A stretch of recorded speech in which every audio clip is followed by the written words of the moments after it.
So I would like to introduce Neelima. Uh, she has been practicing her meditation since 2004. She came to know who she is, started to trust her journey, and believes that every small thing that happens to us is a perfectly planned by divine play. She took various sessions in her hometown back in India along with her parents, and after moving it to Germany, upon Patriji guidance, she associated with Madura. Neelima loves to inspire people to become light-hearted. She is here to share her refreshing perspective and wisdom to us. Welcome, Neelima. Thank you so much. Thanks a lot, Sudhakar. Wonderful to be here. Thank you, everyone. So, as Sudhakar said, myself, Neelima. I'm currently living in Germany, and I'm from Vijayawada, which is from India. And I have to say, it's a beautiful journey that I have started since the time that I have started the meditation from 2004. There have been many learnings and many experiences, many profound experiences. Basically, the first thing that I have hooked into this meditation is that the communication with the plant kingdom. That's where I have been hooked into this here. And from then onwards, there have been um, so much of wisdom that has been taken. So I have to say today regarding this vital education, I would rightly start from my childhood that the communication with the animals first started with my brother. Now, right from my childhood, I have to say this thing that when I was a child, so many animals he used to bring in the school days that in my school, like all the snakes will be coming. And then the masters will be asking, like, hey, could you catch? And the first thing that he do is he catches the snake and brings to home, and then he tells me, could you please touch? And I was like so panic. How can I touch a snake? How can I do this? But then somehow he gave me that confidence of how to nourish even that animal. So here, since the topic that we are speaking majorly about is the friendship and the how to be compassionate with animals, I'm directly going into this topic, masters. And this kind of fear has been gone right from the childhood, that he used to share his journey, like where exactly to catch a snake, where how happily that you can get connected with all those feelings of that opposite creature. It's not, he says to me, it's not the creature, he tells me that I need to see the friend in them, like a just like a human, of how we are secured while communicating with all of you, right? Like when I see all of you, I see that, okay, human connecting with other human, communicating.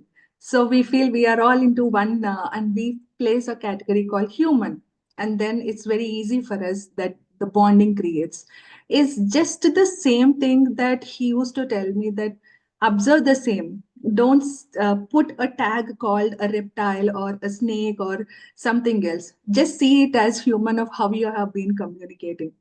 And this is how the journey has started. So it's not just the snakes, like the dogs, the rabbits, even the crows, the pigeons, and the lizards, cockroaches, everything, whatever he do, the first thing he experiment is on me, I have to say. So that's where it all have started. And we have pets also at home. And for me, the importance of friendship, like how the communication have started, is that, see, I think it goes like this. There is human to human communication and human to animal communication. If we see in the back old days how people used to live, how people used to live is in a very harmonious way, because uh, how they are self-sacrificing, like we learn a lot from every animal. let's say. And I have to also say that there is a research which has been did in the past, in the last year, and I think it's done in America, and they have mentioned we all assume that the oxygen that we are taking in this world is coming from the plants. But in reality, they have mentioned that how the animals are playing an important role also of providing the oxygen levels. Like, for example, the fish has a mucus. So we have the oceans, right? In the oceans, all this mucus goes down, and majority of the oxygen that we get today is not only from plants, it's from the oceans. So they store the oxygen and they slowly keep releasing. And that is why here every animal plays an important role for us in nurturing of what we are, like what is important to humans. And another reason that they are important is that through them we learn a lot. Have you ever seen an animal speaking? But how we communicate, like it's all the telepathic. I mean, if we make that friendship with the fellow beings, I would call fellow beings, and the first thing that we learn is how we develop our inner senses. So we nowadays we call like, okay, the meditation, and we learn all the intuitive abilities and we learn the telepathy. But who tells to the baby right from the childhood how to crawl, how to walk? No one. So which means every human already having the divine education. And in meditation, we are here to remember who we are and what we are. So here it goes like this, it goes hand in hand, that when we develop, when we are compassionate, and when we touch the animal, when we touch and feel that, the first thing is that we develop our inner senses. I think this thing one will experience, especially when they raise the pets. For example, uh, I always have dogs at home, and somehow um, they just communicate. Like we have a pet, it was always hungry in the midnight around 3 o'clock, and we will be in the deep sleep, and it just looks at us. That's it. It even doesn't shout, doesn't even bark. Somehow we get awake, and then immediately we understand, okay, now the pet is hungry, so let us feed her. So this is how they communicate. They communicate beyond our imagination. That but for us, somehow as humans, like from the childhood, from the schools, we have been trained in a way to think logically and say, hey, this is the way that the communication happens. But when we look at those beings, we immediately know how this communication is happening. So there is always this surprising element that comes. So, which is the heart to heart connection, which is the soul to soul connection. So, the heart to heart connection is there. Immediately, you feel in your heart that, okay, this pet is calling us, something is happening. So, we have to be readily available. And this I have observed with my experiences.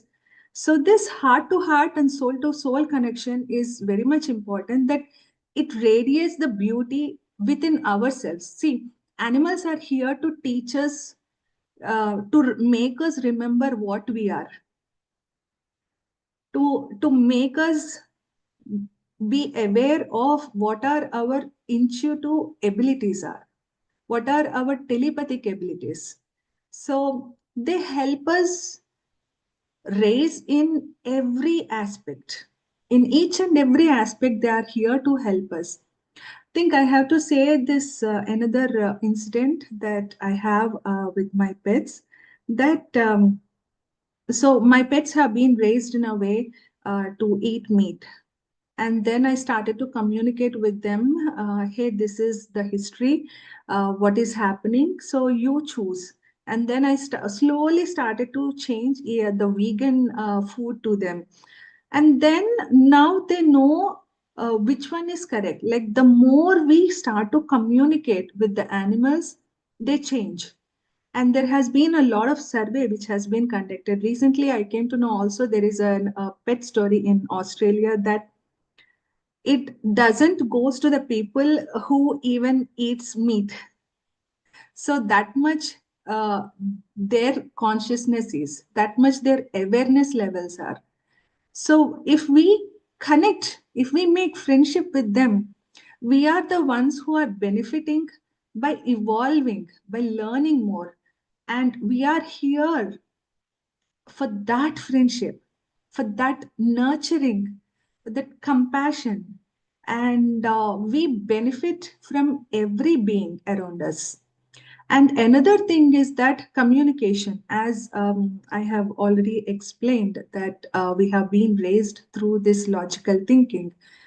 But try to experiment this thing in your surroundings. And one thing, even after coming to Germany, I have observed is that somehow when I go for walking, also, whenever pets are there or cats are there, they immediately come to me, and owners used to surprise like how this is happening, but that's the energy that we carry over the time. So we become pure. When we become pure, when like it again goes like this. Imagine there is a place with full of insecurity, with full of violence. Do we feel secure in that place? Do we feel to live there? We can never think of such situations. And what we do is we run away out of our senses. We will not be in our senses. We might be in anger. So much of suffering goes in. And we behave in an uncertain way that we only do not know. And it's the same with animals. We think they are coming, approaching us to do something. But when they are aware that we are the secure beings, that, that the place is so secure, that is the transformation that we also see in them. See, when after having all these experiences, I feel like um, the animals and the humans, it is almost the same. It is nurturing each other. There is no separation in this existence. As we all know that we are in this oneness consciousness, they are also here playing their role, helping the humankind to evolve and supporting us in every aspect. And this is why the friendship is very much important, not just with humans, but with every animal that is around, so that in turn we help each other, we progress together, and we evolve together. So thank you so much. Think I have to also thank once again Master Satya as well. When she have invited, the first thing I have asked is, how much are you connected with your heart to do this program? And she said, this is her passion. This is why she is here. And that heart connection has brought me here today. So thank you all, masters, and very happy to see all my dearest ones here. And thank you.